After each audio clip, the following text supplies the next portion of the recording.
అందరికీ నమస్కారం. అందరు ఎలా ఉన్నారండి? నేనైతే బాగున్నాను. మీరు కూడా బాగుండాలని ఆశిస్తూ ఉన్నాను. సమగ్ర శిక్ష అభియాన్ కాంట్రాక్టు ఉద్యోగులు విద్యాశాఖలో వీరి యొక్క పాత్ర చాలా కీలకమైనది. దాదాపు దశాబ్దానికి పైగా అంటే 15-20 సంవత్సరాలుగా తెలంగాణలో దాదాపు 20,000 పైచిలుకు కాంట్రాక్టు ఉద్యోగులు మన తెలంగాణ రాష్ట్రంలో వివిధ హోదాల్లో సేవలందిస్తూ ఉన్నారు. మండల వనరుల కేంద్రాల్లో, భవితా కేంద్రాల్లో, పాఠశాల స్థాయిలో ఈ విధంగా అంతా ఒక కుటుంబంగా ఎన్నో ఇందులో కేటగిరీస్ ఉన్నప్పటికీ 14 విభాగాలు పైన ఉన్నప్పటికీ వీరందరూ ఒక కుటుంబంగా ఈ విద్యాశాఖలో కీలక పాత్ర పోషిస్తూ వీరు మన తెలంగాణ రాష్ట్రంలో మరి పాఠశాలలు, ప్రభుత్వ పాఠశాలలు, కేజీబీలు మరి ఇవన్నీ కూడా విద్యాశాఖ బలోపేతం అవ్వడానికి, విద్యాశాఖ మరి మంచిగా మరి ఎటువంటి ఆటంకం లేకుండా పనులు సక్రమంగా జరగడానికి వీరి యొక్క విధులు చాలా కీలకమైనవి.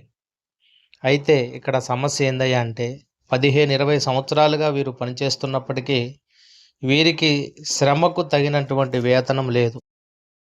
ఈ 20 సంవత్సరాల కాలంలో ఎన్నో ప్రభుత్వాలు మేము ఈ శాఖలో పనిచేస్తున్న వారు ఎన్నో ప్రభుత్వాలు మారుతూ ఉన్నాయి. ఉద్యోగ భద్రత ఈనాటి వరకు కూడా లేదు.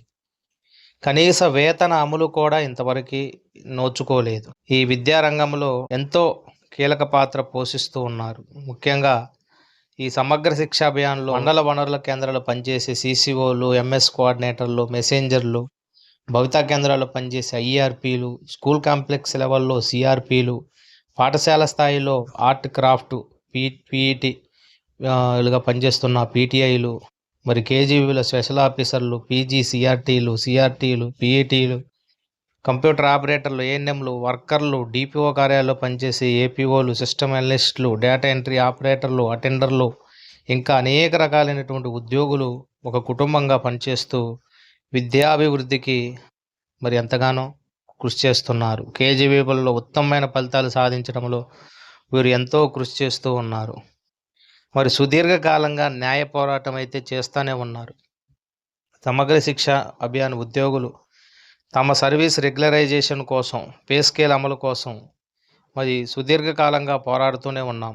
గత శాసనసభ ఎన్నికల ముందు హన్మకొండ ఏకశిలా పార్కు వద్ద 22 రోజుల పాటు సమ్మె కూడా చేశారు. ఆ సమయంలో అప్పటి విపక్ష నాయకుడు, ప్రస్తుత ముఖ్యమంత్రి గారు ఛాయ్ తాగినంత సేపట్లో మీ సర్వీసును రెగ్యులర్ చేస్తామని హామీ ఇచ్చారు. అయితే సమ్మె ఫలితాలు లేకుండానే ఆ రోజు మేమైతే సమ్మెను విరమించాల్సి వచ్చింది. కొత్త ప్రభుత్వం ఏర్పడిన తర్వాత ఏడాది కాలం వేచి చూసిన ఉద్యోగులు ప్రభుత్వం స్పందించకపోవడంతో గత డిసెంబర్లో 22 రోజుల పాటు సమ్మె చేయడం జరిగింది. విద్యార్థుల పరీక్షలు, ప్రభుత్వ హామీలను దృష్టిలో ఉంచుకొని సమ్మె విరమించారు. అయితే నేటికి కూడా ఆ సమ్మె హామీలు నెరవేరలేదు.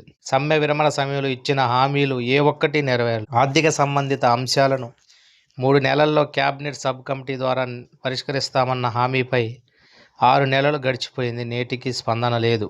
టర్మినేషన్ విధానాన్ని రద్దు చేస్తామని చెప్పినా ఏప్రిల్ నెలలో టర్మినేషన్ ప్రక్రియ కొనసాగింది.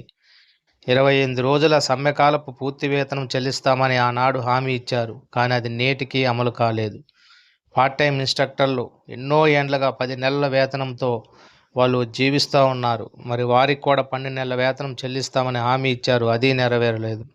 ప్రతి సంవత్సరం 20% జీతం పెంచుతామన్న హామీపై ఇప్పటివరకు ఎటువంటి ప్రకటన లేదు. ప్రభుత్వ ఉద్యోగులతో సమానంగా పురుషులకు 22 సీఎల్లు, మహిళలకు 27 సీఎల్లు ఇవ్వాలన్న డిమాండ్పై మహిళలకు మాత్రం 15-20 సీఎల్లకు పెంచారు. సీసీఎల్లు, ఆప్షనల్ హాలిడేస్, అనారోగ్య సెలవులు, చైల్డ్ కేర్ లీవ్స్ వంటి ఆర్థికేతర డిమాండ్లు నేటికీ నెరవేరలేదు. సిఆర్పీలకు మొబైల్ బిల్స్, ట్రావెలింగ్ అలవెన్సులపై ఎటువంటి నిర్ణయం లేదు.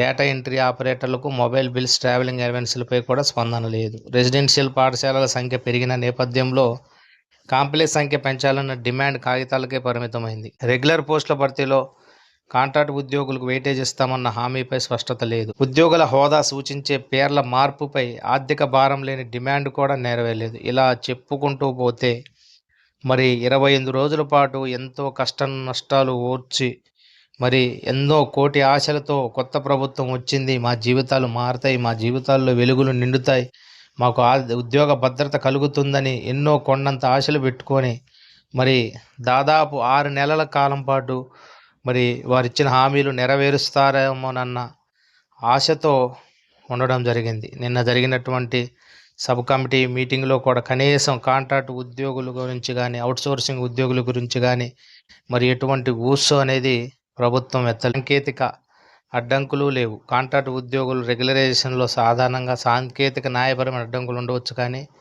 ఎస్ఎస్ఏ ఉద్యోగుల రెగ్యులర్ ఉద్యోగులు వీరు రాత పరీక్ష, మెరిట్, రోస్టర్ ప్రకారం ఎంపికయ్యారు కాబట్టి వారి సర్వీస్ రెగ్యులరైజేషన్లో ఎటువంటి సాంకేతిక ఇబ్బందులు ఉండవు. కనీసం పే స్కేల్ అమలు చేసిన ఈ ఉద్యోగుల కుటుంబాలకు న్యాయం జరుగుతుంది. తెలంగాణలో 206 ఉద్యోగ, ఉపాధ్యాయ, కార్మిక, పెన్షనర్ల సంఘాలతో ఏర్పడిన టీజీఈ జేఏసీలో సమగ్ర శిక్ష ఉద్యోగులు భాగస్వాములుగా ఉన్నారు. 33 జిల్లా కమిటీల్లో పాల్గొంటూ నిరసన కార్యక్రమాల్లో చురుగ్గా ఉన్నారు. జేఏసీ 57 డిమాండ్లలో ఎస్ఎస్ఏ ఉద్యోగుల డిమాండ్లు కూడా ఉన్నాయి. 3 సీనియర్ ఐఏఎస్ అధికారులతో ఏర్పడిన కమిటీ ఈ డిమాండ్లను చర్చిస్తుంది. ఈ సందర్భంగా రాష్ట్ర ప్రభుత్వం మానవతా దృక్పథంతో సమగ్ర శిక్ష ఉద్యోగుల డిమాండ్లను పరిశీలించి న్యాయం చేయాలని మా యొక్క విశ్లేషణ మీకు నచ్చినట్లయితే దయచేసి లైక్ చేయండి, సబ్స్క్రైబ్ చేయండి. ధన్యవాదాలు.